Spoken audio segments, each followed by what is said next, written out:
questions? Local 10 News for the First Lady. Lots of committee members are wondering if you can confirm whether or not you are exploring a run for governor. And if so, what your I'll let you take that. Go ahead.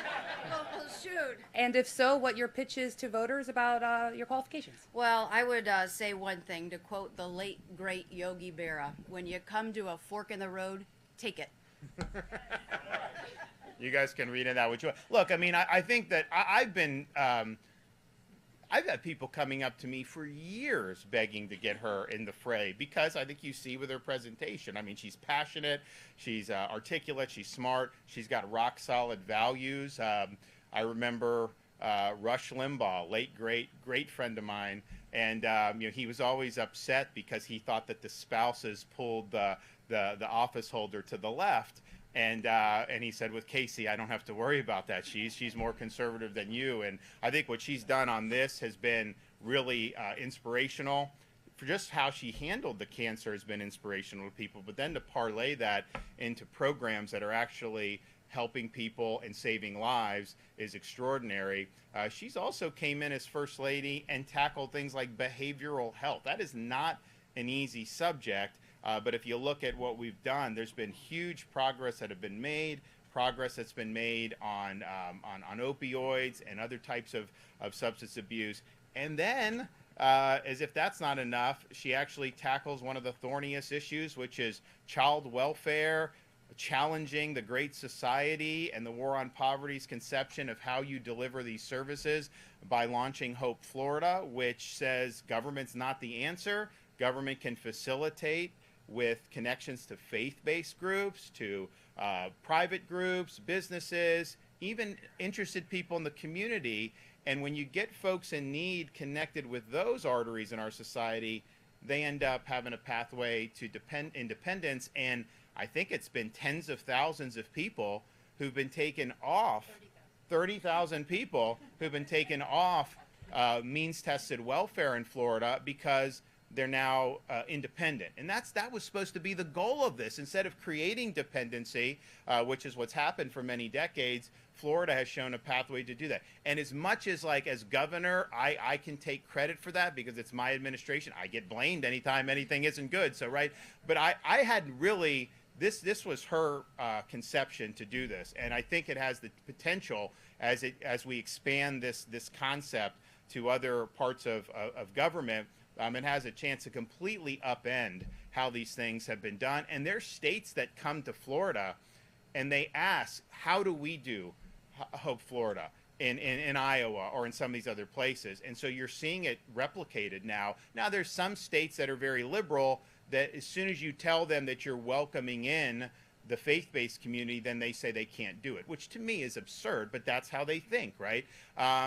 If you're in need and, you're a single mom with a 6-month-old and you get evicted from your apartment and you need a shelter, so what if it's a church? Like I think people would want that. But yet the leftist bureaucrats say, oh, you can't have the faith-based community involved. And in Florida, we've got massive numbers of churches, synagogues, people that want to be in this fight to actually help people. And yes, obviously they're in the business of also soul craft as well, but we welcome that and we think that that's good. So that's been really, really significant. So I can't think of, there's people that serve a lifetime in different public capacities who probably couldn't say that they've had such an impact with some of these programs. And she did the Hope Florida. That was her thing. She came to me with it. We had a lot of people vetting it in our office, and we've run with it. Now we're applying it to Veterans Affairs because, you go in. I was up in Washington. We met with the new Secretary of the VA. He's a former colleague of mine, and he's a good guy, Doug Collins. I told him, I said, your problem is bureaucracy. Bureaucracy is what's killed the VA. Bureaucracy is what fails the veterans, and you got to cut through that. And he gets it, but it's easier said than done, right? Well, what are we doing in Florida? We're recognizing our VA isn't as bureaucratic, but we're recognizing, okay, bureaucracy is not going to be the answer. So the vision is you have the portal like they use with children and families, and who will be plugged into the portal? All these veterans groups. We've got all these private veterans groups, mental health, service dogs, employment, you name it. In Florida, we're rich in this. So you have that.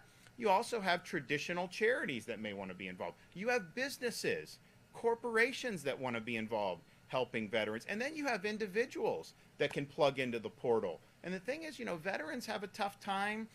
We know the statistics on suicide. We know that there's a invisible cost of being in armed conflict that we haven't always done a great job of recognizing.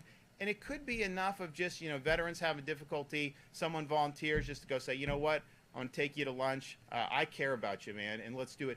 That could avert things as well. So this is a very exciting model. We're going to be doing more on this in the ensuing years. But when you do that, some people are show horses and they babble and nothing ever gets done. And then some people are workhorses. When I look at this stuff, I'm like, what are you actually delivering? What are you getting done?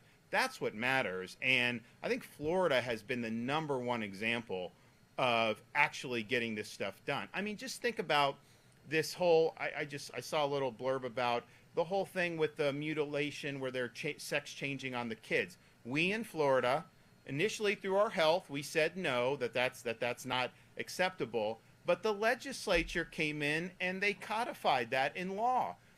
President Trump did the executive order on that. Has Congress done anything to codify it? No, they haven't done anything. Have they done anything to codify any of these executive orders? No. They spent a lot of time going on TV talking, but what are they actually doing?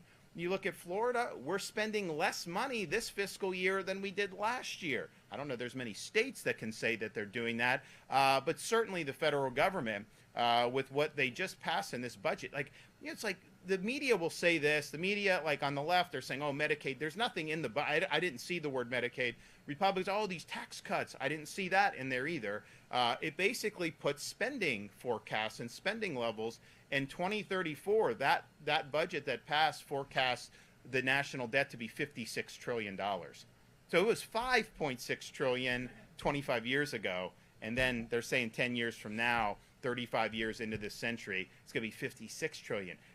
In Florida, the legislature here, they've appropriated funding for us to retire debt early at a discount where we're saving on interest costs. So Florida's total debt from the 1840s to the present, we've been able to pay off 41% of that, and we'll continue to do that over the next 2 years. That's what you call action. That's what you call getting the job done. So show me what you're doing, and I think that whether it's the cancer innovation, whether it's the behavioral health, whether it's the Hope Florida, there's been action and there's been results, and that's why you get into this stuff. Yes. Hi, Olivia DeVenti with 7 News. I'd like to... Yes. Hey, thanks, I appreciate it. Mrs. DeSantis, we were just looking for some clarity as to whether the fork in the road comment means you're running for governor.